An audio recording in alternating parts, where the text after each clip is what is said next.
problema ang problema sa atin kung bakit sila pumasok sa buhay natin. Hindi po pwedeng problemahin natin pumasok yung problema dapat sa buhay natin. Dapat yung problema sa'yo. Yes. Okay, so napakaganda naman na advice na talagang pang-positive talaga sa lahat ng mga nakikinig.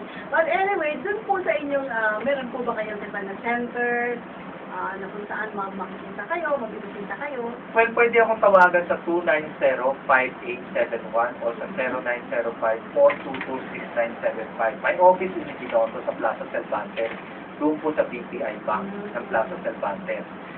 Pwede po akong puntahan doon. Nagbibigay po ako ng libre konsultasyon at libre Chinese Feng-Shui fortune telling. Wow. So, wala po kayong dapat alalahanin. Wala pong bayad po yon.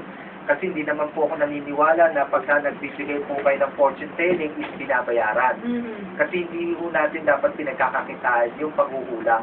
Kasi karamihan po sa mga tao na may kakayahan manghula is pinagkakakitaan. Mali po yun. Ang panghuhula hindi binabayaran. Oo, yung po pala nakikita natin sa mga tabi-tabi, hindi po pala ano yun. Well, wala akong against doon. Pero siyempre, hindi natin kasi masasabi na totoo sila, lalo na kung ang involved dyan is pera na. Kasi kaya kung minsan, hindi nagiging maganda ang hula kasi it's because may money involved. Okay.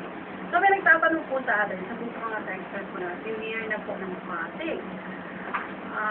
This AR, sabi nila, this year, 2011,